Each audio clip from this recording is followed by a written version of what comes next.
Today's episode is for the leader who has too much data and not enough clarity, for the executive who sits in a meeting drowning in dashboards, wondering why the numbers are telling three different stories, for the administrator who has been handed a report, stared at a trend line, and thought, is this something or is this noise? Because here's the problem nobody in the data industry wants to admit.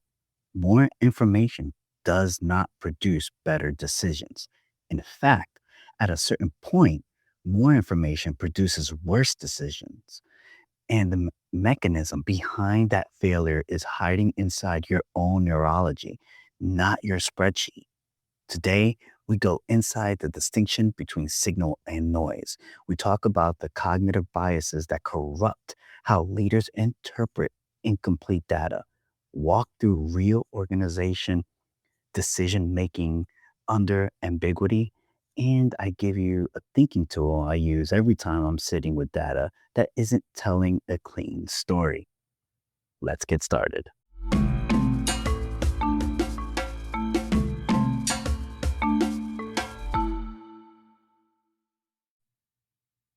Welcome to Thinking to Think. I'm your host, M.A. Aponte, also known as Mike Aponte, executive director, author, educator, consultant, and the person who has made the mistake in his professional life that we're going to discuss today. So don't forget to like, share, and subscribe to the podcast where I go over this on a weekly basis and talk about critical thinking. So let's get into it. And I want to open this up with a confession.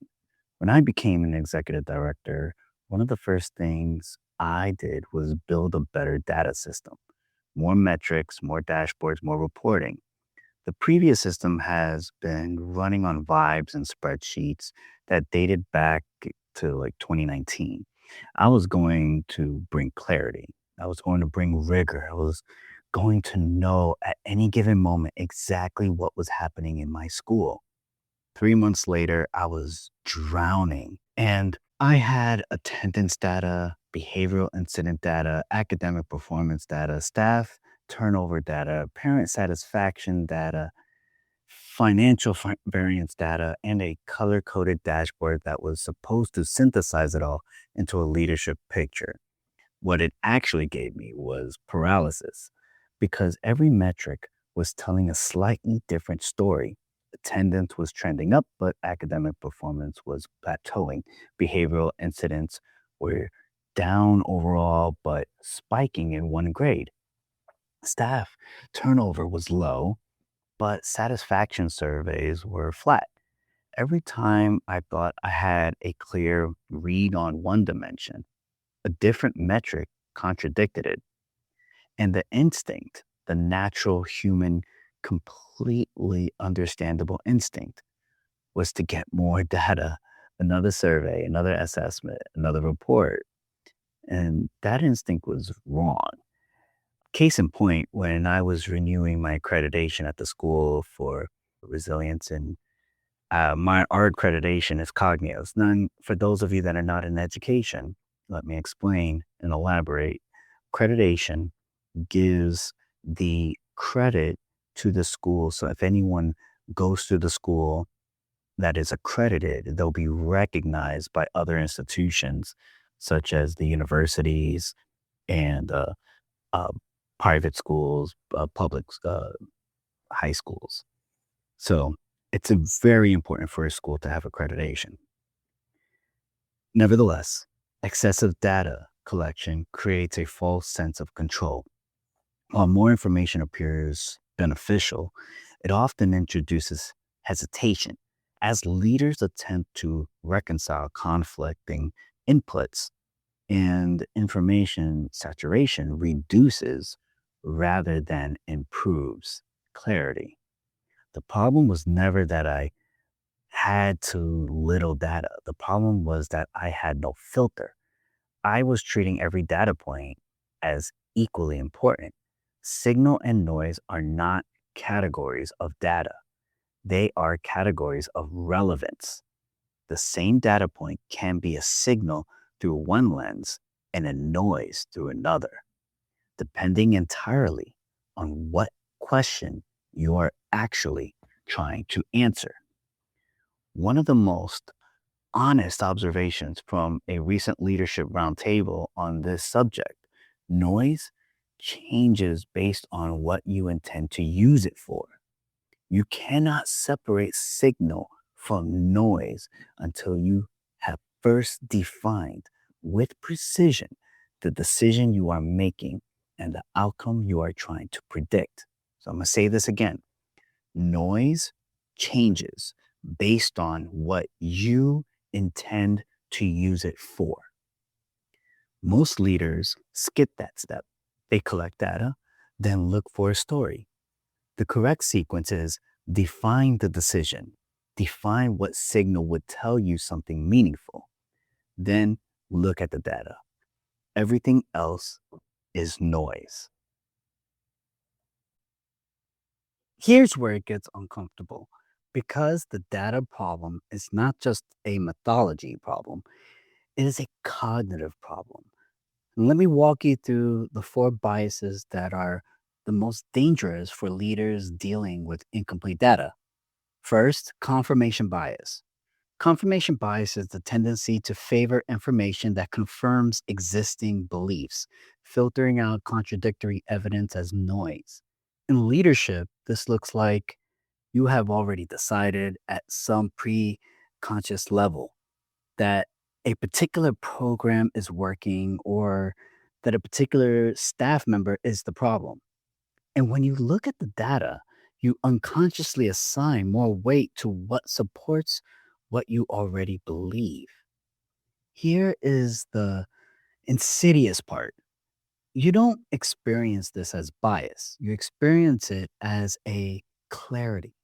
I've watched this happen in school governance meetings where the decision was effectively made before the meeting started. The data was presented to validate a choice or already made, not to actually inform one. The decision was announced as data driven. It was not. It was intuition, in a spreadsheet costume. Second, availability bias. Availability bias means we assign disproportionate weight to information that is easy to recall, typically because it is recent, emotional, or vivid.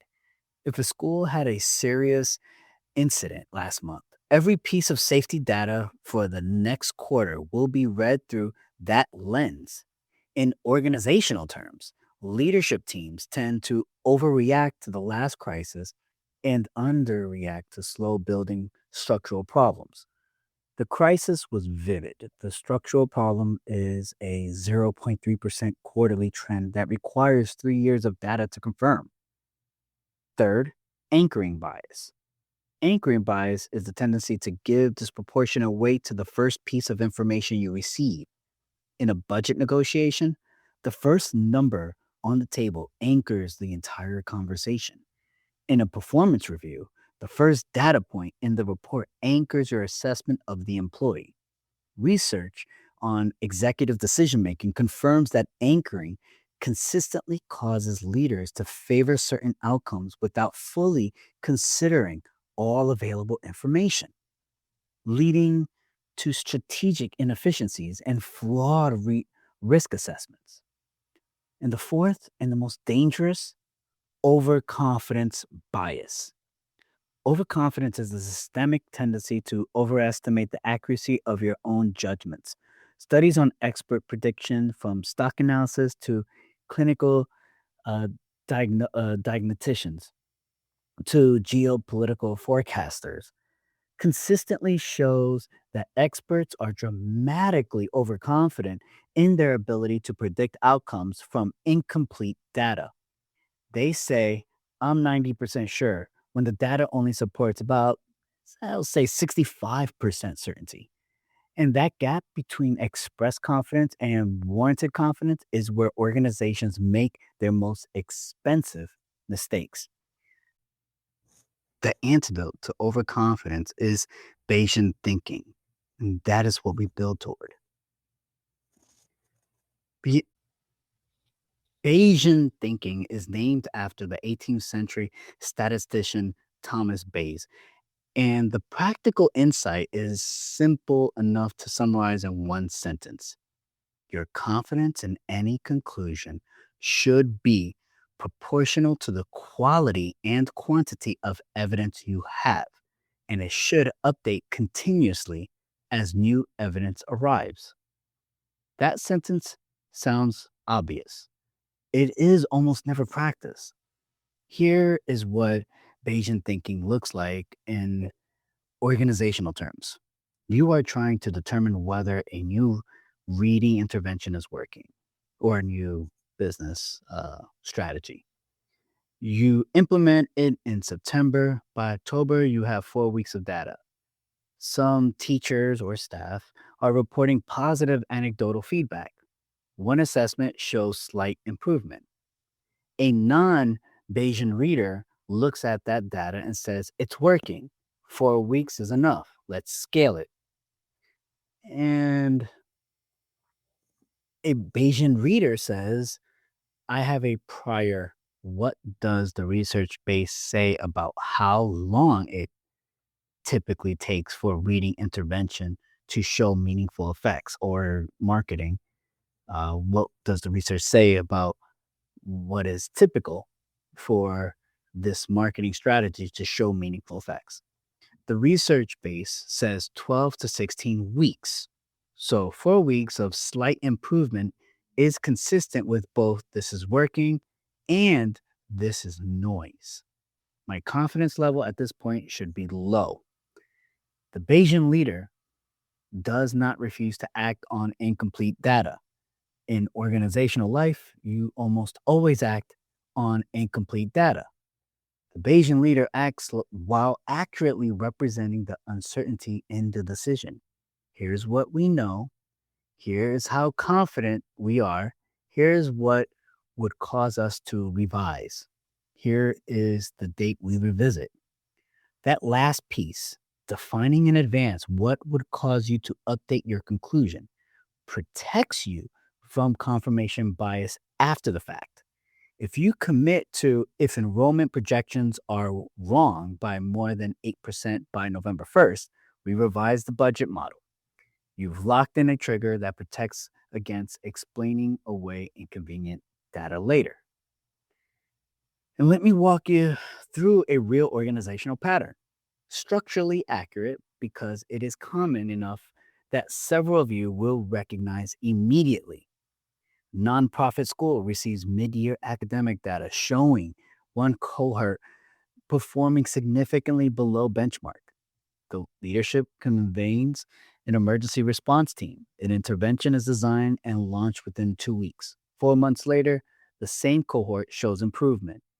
Leadership points to the intervention as the cause. It becomes a signature program. Funders are told about it.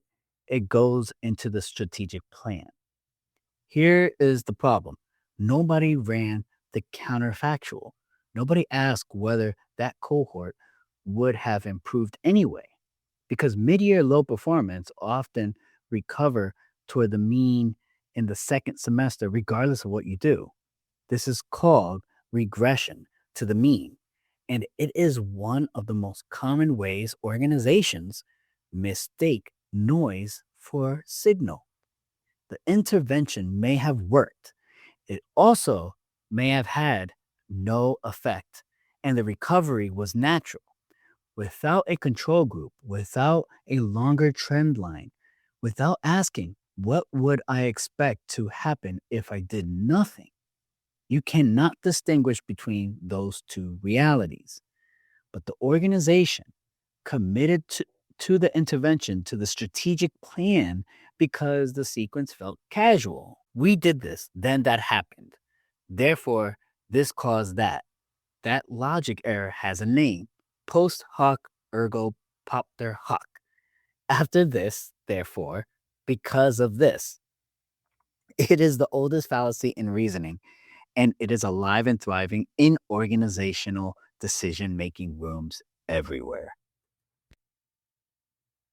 Here is your reusable thinking tool for this episode. Run it before you draw any conclusion from organizational data, especially when that data is ambiguous. And If you want a docx on it or a Word document, link is in the description to sign up to my Substack or my LinkedIn page, and you'll have a copy of this. Gate 1. What decision does this data inform? Before you interpret the data, define the decision, not what does this data tell us? That question can be answered in any direction. The question is, what specific decision are we trying to make, and what data would meaningfully change that decision? If the data would not change the decision, regardless of what it says, it is noise. File it, move on. Gate 2. What is the base rate? The base rate is the prior probability. What would you expect to happen in the absence of any intervention based on historical patterns? Before you interpret any change as meaningful, ask, what does this metric typically look like? What is the natural variance? Is the change I'm observing larger than the natural variance, or could it be explained by? Gate 3. What would cause me to revise this conclusion? Before you commit to any interpretation, name the condition that would change your mind in advance, in writing. If you cannot name that condition, you do not have a belief based on evidence. You have a preference dressed as evidence. And that is the most expensive kind of noise. And let me close by bringing this into the current leadership environment. Now, I'm going to speak to the nonprofits and then the for profits because economics has been changing in the past few months in this summer of 2026.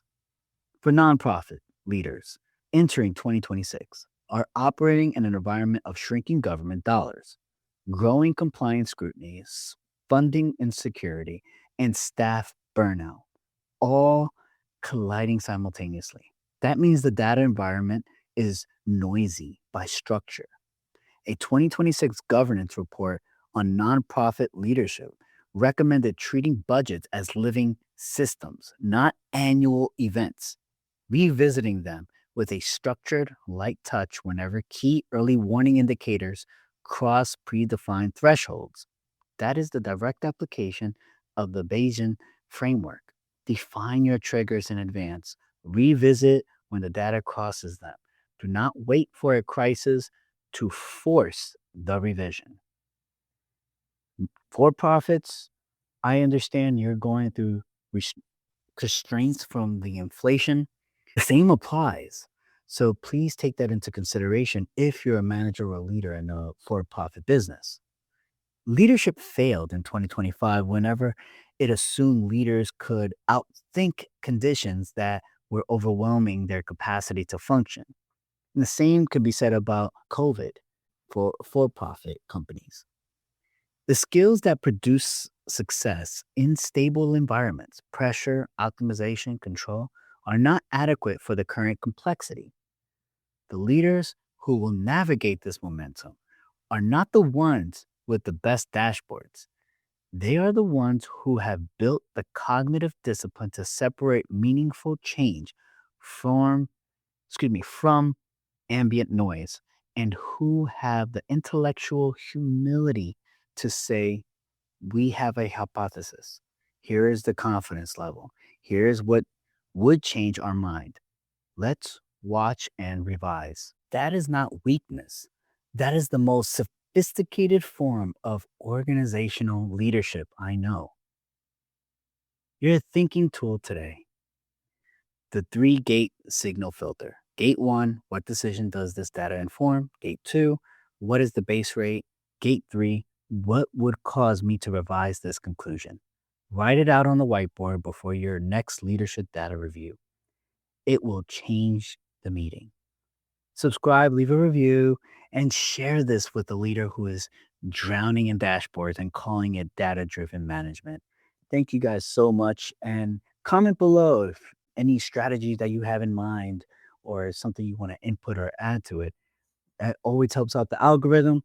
Don't forget to think clearly, lead boldly, stay logical. I'm Mike Aponte, also known as M.A. Aponte. Thank you for listening. Have a wonderful day.